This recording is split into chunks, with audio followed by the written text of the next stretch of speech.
যে কোনো রোগী, আপনি এখানে যে কোনো রোগী থাকেন, এই আমলটা করেন। এই আমলটা করলে ইনশাআল্লাহ তাআলা, আল্লাহ তাআলার কোরআনের আয়াতের ওসিলায় আপনার যে কোনো রোগ ইনশাআল্লাহ সুস্থ হয়ে যাওয়ার সম্ভাবনা আছে। আধা বালতি পানি নেবেন। কয় বালতি? আধা বালতি পানি নেবেন। ওই আধা বালতি পানি বাথরুমের ভিতরে না, বাইরে পরিষ্কার জায়গায় রাখবেন।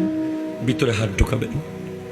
হাত ঢুকিয়ে পানিতে কোনো ফু দেবেন না, জাস্ট পড়বেন। প্রথমে 7 বার দরুদ শরীফ পড়বেন, এরপর 7 বার বিসমিল্লাহর সাথে, প্রত্যেকবার বিসমিল্লাহর সাথে 7 বার সূরা ফাতিহা, 7 বার সূরা ইখলাস, 7 বার সূরা নাস, 7 বার সূরা ফালাক, 7 বার সূরা কাফিরুন, 4 কুল 7 বার করে পড়বেন। এরপর পারলে আয়াতুল কুরসি 7 বার পড়বেন। সর্বশেষ আবার 7 বার দরুদ শরীফ পড়ে ওই পানি থেকে হাতটা তুলে ফেলবেন।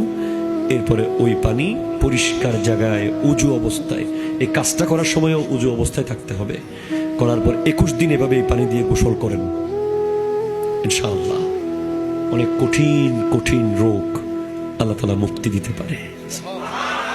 বিশেষ করে আমাদের যে পেটের মধ্যে যে গ্যাস হয়, এটা নজর থেকে, বদ নজর থেকে হয়।